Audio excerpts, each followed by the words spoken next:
Esse vídeo é sobre a antropologia brasileira. Essa é uma escolha política do assinante. Essa é a escolha de outubro, eu acho. Não sei se é novembro, eu vou ver depois. Então eu vou abordar isso porque eu falo muito disso. Eu acho que isso ficou na cabeça do assinante e de outros, mas eu não tive tempo de entrar em detalhes disso aí e nem explicar as fontes da pesquisa, da percepção do que eu falo. Não é necessariamente uma pesquisa em si somente. É uma coisa que eu analiso e tem que ser analisado quando se trata de geopolítica. Mais importante que geografia é a antropologia. Antropologia não é o aspecto social, a relação do meio com as pessoas. Antropologia estende-se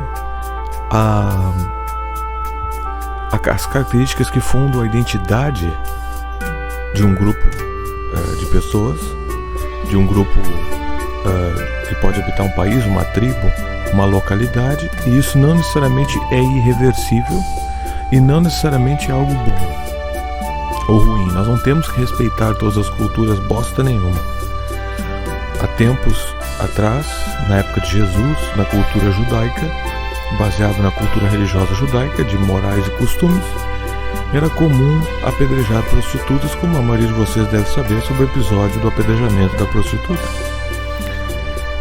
Isso era respeitado e tolerado na época. Em algumas partes do mundo até hoje também é. Nós evoluímos, quer dizer, muita gente sabia que isso era errado, inclusive Jesus, mas existia cultura que se prevalecia através do poder. Um exemplo de que nós não devemos respeitar isso. Aqui eu vou abordar o aspecto de como isso afeta a identidade do grupo que governa o Brasil. Porque uma coisa que nunca foi questionada, essa rivalidade entre direita e esquerda, ela disfarça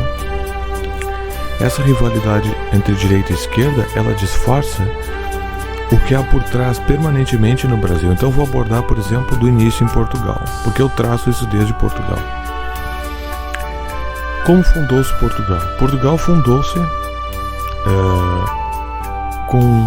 Então aqui na Wikipédia você vai ver um resumo do processo historiográfico de Portugal. Porém, isso aqui não trata do aspecto de como Portugal, a classe portuguesa se formou, do que veio a conhecer como povo português. Então, por exemplo, aqui diz o território dentro das fronteiras atuais, povoado desde os tempos pré-históricos, ocupado por lusitanos e por celtas, como os galaicos, foi integrado na República Romana. Mais tarde, isso aí são 2.000 anos atrás, mais tarde foi anexado por povos germânicos, como os suecos. Anexado não significa que o povo germânico foi para lá necessariamente. E os visigodos. No século 7, 8, as terras foram conquistadas pelos mouros. É aí que está. Então, é aqui que está o que eu quero dizer, como se formou a identidade. Durante a Reconquista, porque onde é que eu vi isso? Isso é um fato histórico que eu vi, eu não me lembro onde, qual documentário que eu vi. Eu não me lembro onde é que eu vi, mas aquilo é só um fato histórico, quer dizer, não é minha opinião. Mas eu queria mostrar, mas não achei aqui, não sei onde é que está. Então, por exemplo, aqui ó, os mouros, né, islamizaram os sarracenos, tá? Eles islamizaram Portugal.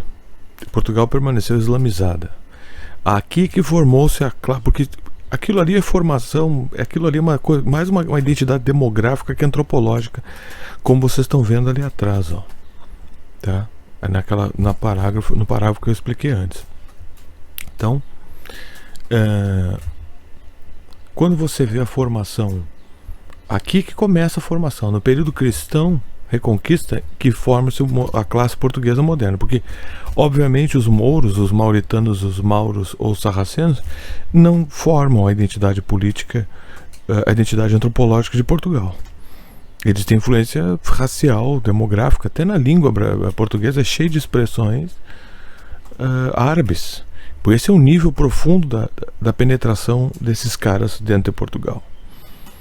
Então, por exemplo, porque nos Estados Unidos, por exemplo, eles misturam muitas palavras francesas com inglês, mas essas palavras, elas não, tu nota a diferença, não somente pela diferença na formação da linguagem, mas tu nota porque as palavras não se adaptaram perfeitamente ao inglês. Seria possível que essas palavras específicas se adaptassem perfeitamente ao inglês? É outra história, mas mostra que não, claro, os Estados Unidos não foi subjugado pela França, mas muitos americanos não gostam dessa ideia. Muitos, eu digo, pessoas que veem a identidade de um povo relacionada à sua língua, ou não gostam da história é cheio de expressão francesa na língua, no linguajar americano até hoje. Então, por exemplo, nossas palavras aqui em português, alface é árabe, tem outras coisas também. Então, aqui ó, é importante entender isso aqui porque,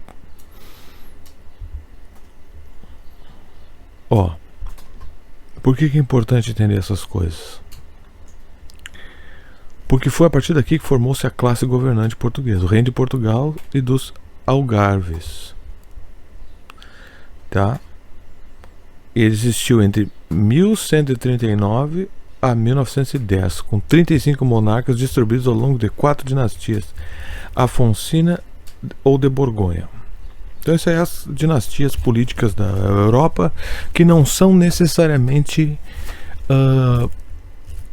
tu vê que o sistema dinástico, ele também era internacionalista. O mundo sempre foi governado internacionalisticamente. O que houve foram adaptações ideológicas e objetivos, adaptações dos mesmos objetivos: conquistar o mundo, dominar o mundo, uma elite governando o mundo, tá? Enquanto o resto do pessoal é subjugado a eles. Na Idade Média era a mesma porcaria. Então essas famílias mantinham o seu poder através dos vínculos dinásticos familiares. Então, quando que a antropologia portuguesa, como ela afeta o Brasil? Como ela foi criada? Ela foi criada porque o rei de Portugal, tá? Aqui, o Portugal foi conquistado pelos mouros. Isso aqui não está escrito aqui, mas isso é um fato. Ele fez um acordo com os Cavaleiros Templários. Os Cavaleiros Templários são cavaleiros romanos, inquisidores, cruzados. Lembra das cruzadas contra os muçulmanos? Tá. Então, eu não sei onde está o mapa, eu tinha isso, tá? Da conquista dele. Vamos ver se aqui tem. Da conquista do mapa, como é que ele era? É um pedacinho bem pequeno. E o de Portugal foi estabelecido no oportunismo, tá? E depois ele precisou, depois que os mouros conquistaram, os muçulmanos, né? Eles precisaram da ajuda dos templários para poder expulsar a expulsão dos mouros, ó. Então não foi uma luta do povo. Antes que venha alguém de esquerda te falar, algum monarquista falar que foi a luta do... Não. Os templários eram uma organização internacional da Igreja Católica. E eles pediram para usar Portugal como os Estados Unidos usam a Austrália hoje em dia. É daquela forma. Só que a Austrália é uma ilha lá tirada no meio do nada, né? Tipo uma ilha assim. Então eles disseram assim, nós vamos usar isso aqui como plataforma de projeção para fazer as cruzadas e no processo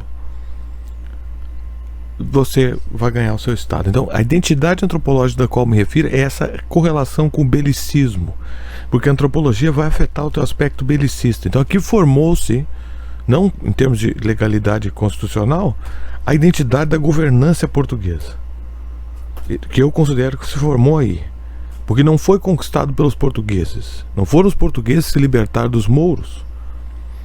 Quem libertou eles dos mouros foram os templários. Não foi uma mera ajuda. Então assim, isso sempre permaneceu na história de Portugal, e eu vou mostrar como, tá? Até que chegou no Brasil essa identidade de dependência de poderes externos para avançar as suas questões. Então isso sempre existiu em Portugal. A partir desse momento eu considero o marco fundador dessa identidade pelega. Tu pode ver depois quando com a grande orgulho, a monarquia brasileira. Onde é que saiu esses caras? A monarquia brasileira fundou-se quando o Napoleão botou os caras lá para correr. Agora a gente poderia questionar o seguinte: tu não acha que um rei deveria ficar com seu povo? exemplo, o cara abandona, que tipo de rei abandona o seu reinado para fugir, para escapar? Foi assim que o Brasil se tornou importante para Portugal. Não foi porque eles amavam o Brasil. Não foi porque eles nunca amaram o Brasil. E tu vê essa relação de desprezo da classe que governa o Brasil até hoje. E como eles criam culturas que mantêm essa hegemonia de poder. Seja a relação da polícia com os povos brasileiros. Tu pode ver que em cidades menores ou cidades não tão grandes, seja lá o que isso signifique, vamos pegar para uma cidade enorme que nem São Paulo, a relação com a polícia, o policial é como se fosse um alienígena. Mas em cidades um pouco menores, os policiais são mais próximos das pessoas. O que, mesmo que ele queira ou não, ou que os políticos queiram, ele não pode se esculachar muito, porque ele mora perto, os filhos vão nas mesmas escolas, a disparidade econômica não é tão gritante, porque tem menos dinheiro circulando. Então, numa cidade que nem São Paulo, por ser uma das primeiras cidades brasileiras, e também como Rio de Janeiro, tem muito dinheiro, porque o centro, daí tem o aspecto americano, eles injetam dinheiro lá dentro, mas tu tem disparidades, por causa do neoliberalismo, tu tem essa disparidade econômica. Tu já tinha antes do neoliberalismo também. Mas como a territorialidade de São Paulo é muito grande, tu cria essas divisões, né? Então, eles desprezam os pobres. O Dória fazendo aquelas coisas anti-mendigo. Em Nova York também tem isso, anti-mendigo, tá? Mas eles fazem essas políticas botando estaca para os mendigos não dormir. Eu acho que é mais grave, não menos desumano, mas mais grave numa cidade brasileira por causa da história de pobreza do Brasil. Falta de chinelagem, né, cara? Eu sei que os pedreiros às vezes incomodam, mas nem todos os mendigos são fumadores de pedra, apesar de que isso tem espalhado muito entre os moradores de rua o uso de droga, né? Alcoólatras, vários são também, mas uns só são na rua mesmo, só estão na rua mesmo. Isso não é um julgamento moral, é meramente uma menção.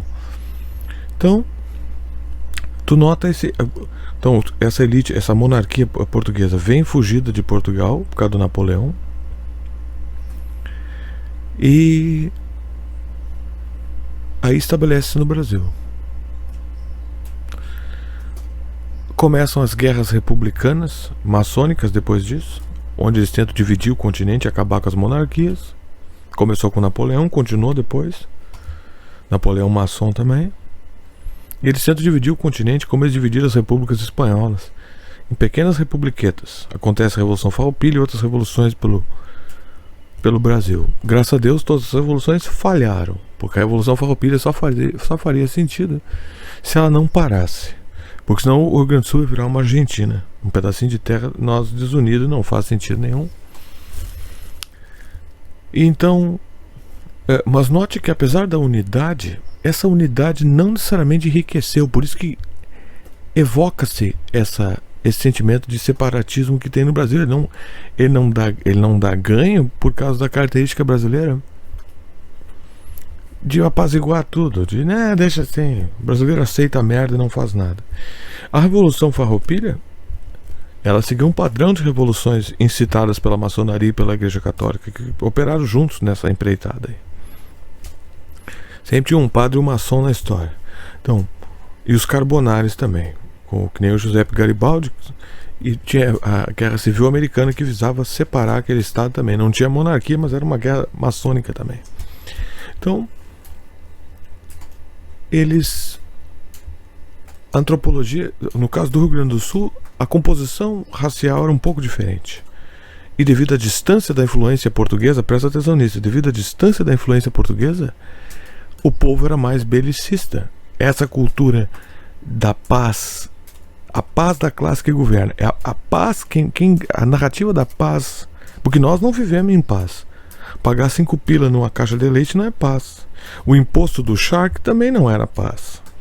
Então, como o Rio Grande do Sul estava, a antropologia do poder portuguesa estava distante do Rio Grande do Sul, esse é um dos fatores que permitiu essa guerra. O pessoal, nós estamos cobrando impostos, ninguém lembra da gente aqui embaixo. Isso possibilitou essa revolta. Não havia um ponto de identificação da classe que governava aqui com a classe que governava lá. Por isso que essa guerra foi possível. Se fosse uma coisa mais próxima, não seria possível. Aí tu tem, por isso que eles chamam de revoltas. Tu tem revolta a todo instante. O Brasil nunca parou de ter revolta. Mas revolta é uma coisa, guerra civil é outra. A guerra dos farrapos foi uma coisa sanguinolenta, que nem a guerra civil americana. E há uma conexão entre todos os maçons envolvidos nessa guerra. Nessas duas guerras há conexões maçônicas e eles estão envolvidos em ambas essas guerras. Então, que eu não vou falar disso aqui agora. Então,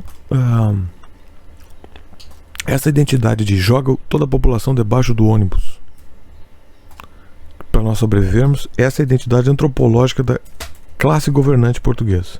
Essa identidade veio de Portugal, quando eles cederam controle das operações bélicas para os templários, que financiaram de alguém. Portugal nunca foi um estado soberano. E tu vê isso na identidade brasileira até hoje. Como que isso transcorreu para as pessoas? Isso tu cria um aspecto de derrotismo, de desmoralização que tu vê até hoje, né? Eu posso usar exemplo da polícia atualmente. O Mossad entra aqui dentro, uns cu de cachorro lá da puta que pariu, um estadozinho de merda, que é outra colônia americana, entra dentro da tua polícia.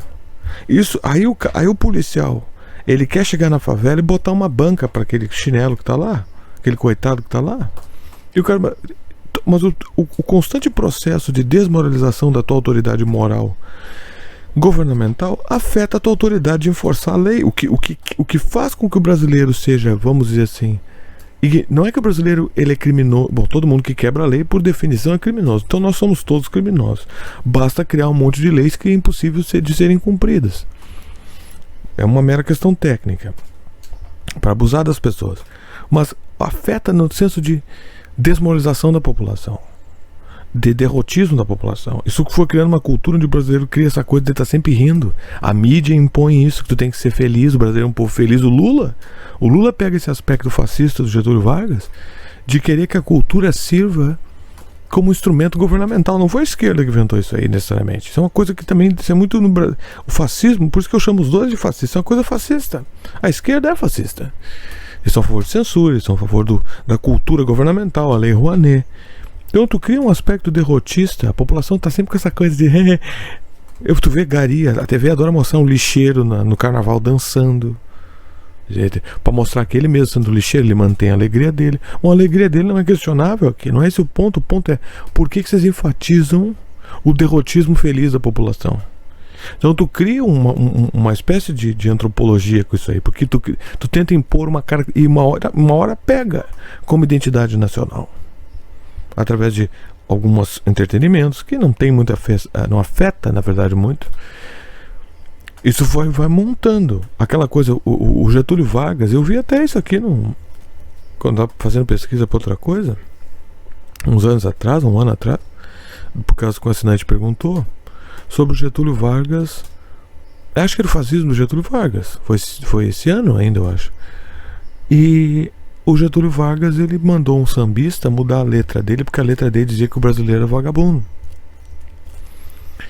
E o Getúlio Vargas considerava que essa era uma imagem ruim. Então, quando eu falo de antropologia, eu falo no sentido da relação da classe do poder e como isso afeta, no contexto desse vídeo, a população. Porque teria que fazer uma análise antropológica da associação psicoantropológica, né? Da associação da influência da classe governante, como eu expliquei aqui desde Portugal, que é um diagnóstico que eu estou fazendo, tá? E como isso ajudou a criar essa identidade do brasileiro aceitar pagar 80 mil reais num Citroën C3, pagar 8 mil num iPhone, porque isso vem dessa coisa. O fato de ninguém sair na rua para protestar a favor dos coitados palestinos. Aí no caso da esquerda, do PT, por exemplo, não ajudar os caras que estão sendo censurados, aí que nem o Breno Altman. Tu não vê, eles têm poder para isso. Quer que nós, população, saiba fazer isso? Quer dizer, que covardia, né? Vocês têm o poder do Estado, vocês têm o poder do partido, o poder da militância, vocês não defendem nem os seus aliados. Quer dizer, isso é coisa típica dessa identidade cultural portuguesa, que não está nem aí porque acontece dentro do Brasil, desde que essa classe mantenha-se no poder. Tu nota esse aspecto em todas as facetas do poder brasileiro. Tudo é empurrado. Eles manejam o povo que nem um gado. Portugal nunca fundou o Brasil. O Brasil nunca foi fundado. O Brasil, ele vai seguindo as ondas internacionais para que não incomodem e não nos incomodem. É isso que se trata. Não me enche meu saco. O que tu quer aqui? Quer pegar as árvores? Pega as árvores. Quer o petróleo? Pega o petróleo. Só deixa que faz com que o mesmo dinheiro que entra na conta continue entrando. É assim que funciona no Brasil. Isso vem de Portugal. Não é que nem os Estados Unidos, que rompeu com a Inglaterra até certo ponto e estabeleceu uma evolução da Magna Carta, que é o Bill of Rights. Eles evoluíram, eles pegaram aspectos da Renascença, eles criaram um problema para eles mesmos, eles criaram um idealismo político, tá? Que criou problemas, por exemplo, na época da Guerra Civil, com o racismo americano. Todos os homens são criados iguais. Está escrito na Carta dos Direitos, Bill of Rights. Liberdade de expressão, e todo mundo tem direito à arma, e outras coisas. Isso criou problema para a cultura da realidade. Então, um documento idealista, que é letra de lei, é lei também, tá? E que tem de ser enforçado. E eles foram indo em caminho disso. Então, houve uma fundação, uma identidade se impôs. E essa identidade se harmoniza com a identidade do que acontece na realidade. Tinha também os grupos que ocupam os Estados Unidos são diferentes dos brasileiros em vários aspectos. Então é diferente. O Brasil nunca foi fundado. Ele foi assim. Essa classe, essa é a verdadeira identidade da cultura brasileira. É uma cultura antropológica, porque é uma maneira como um grupo que são inúmeras pessoas, não só meia dúzia, se comporta com essa mentalidade. Isso afeta as massas também. É transferido através da cultura do som, da música, da cultura dessas porcarias das novelas. É transferido essa coisa. Tu vê hoje as variações, o piseiro, a sofrência. Isso tudo vem disso aí, tá? Tu cria uma cultura que comporta o sofrimento. Tu vê toda hora no YouTube essas porcarias de vídeo assim, ó. Seja feliz. O cara que mora na roça sem eletricidade há 25 anos. Que merda! Isso quer dizer, ele quer que eu fique feliz e almeje isso. Aí tu pode fazer uma associação com aquele cara, o Klaus Schwab, aquele, sei lá, como é que é o sobrenome dele que eu me esqueci? Onde os Estados Unidos estão puxando isso aí também. Estão empurrando isso aí, né? Pushing é empurrar em inglês. Que o americano tem que ter menos. Não seja dono de nada e seja feliz. Estão puxando essa agenda. Então, no Brasil isso é visto como uma virtude. O cara é humilde, que legal. Tu não tem que ser uma prostituta capitalista, mas tu não precisa ser um asceta, que também é um truque desses caras capitalistas. Eles querem que tu aceite pagar caro por serviços horríveis. Eles querem manter uma economia feudal de serviços, onde tu não é dono de nada, tu não é dono de filme, tu não é dono de videogame, tu não é dono de porra nenhuma, tu não é dono de carro, tu não é dono de carro, porque o carro é malvado, porque polui o meio ambiente. Eles vão usar o carro elétrico para chegar no fato de tu não tem que ter carro nenhum, tá? O carro é propriedade, o carro elétrico é caríssimo, então tu vai andar de ônibus elétrico, tu não vai ser dono de bosta nenhuma mais. Tu não é dono de filme, tem que pagar para assistir. A Xbox, o videogame, tentou lançar um videogame que todo mundo caiu em cima, nos Estados Unidos, viu? Eles caem em cima lá. Onde a Xbox queria que tu não fosse dono do videogame, que tu pagasse pelo jogo online. Depois acontece o que aconteceu recentemente, eles tiraram os servidores aí, estão cortando vários servidores aí, né? Eles cortam o servidor, tu tá sem jogo, terminou, tu pagou por um jogo digital, não tem mais. A mesma coisa pode acontecer com bibliotecas de vídeos nas nuvens. Então tu não é mais dono de nada, tu paga por um serviço. Então isso foi protestado pelos americanos. O brasileiro não protesta bosta nenhuma. Então, é isso que eu quero dizer com a antropologia brasileira. Eu não detalhei muito, detalhei mais a antropologia brasileira do ponto de vista da classe do poder e como isso reverbera de cima para baixo. Eu não tratei muito do aspecto das pessoas, porque isso varia um pouco mais. Tem localidades onde as pessoas, uma cidade muda completamente da outra. Em diferentes cidades as pessoas se comportam de maneira diferente. Então, isso é mais detalhado e maior. Então eu tratei da antropologia brasileira como na centralidade do poder, porque isso afeta as massas também, como eu já expliquei. Então, esse é o vídeo da recompensa. É importante pensar nisso, porque eu não vejo ninguém tratando desse assunto. Ninguém. Se tu souber de alguém que trata, pode colocar aí o link na descrição do nome de alguém, um vídeo de alguém. Eu não conheço ninguém que fale sobre isso. Eu acho que sou só eu, tá? Quiser, eu tenho certeza que é só eu. Mas, por via de dúvidas, coloca se você conhece alguém. É isso aí. Os links da colaboração, como é para te ter esse tipo de recompensa, ou menores, não precisa, não quer, não pode. Tem aí os links, apoia-se o Catarse, assinando por mês no Catarse a partir de R$5, no Apoia-se a partir de 10 e doações livres via Pix. É isso aí.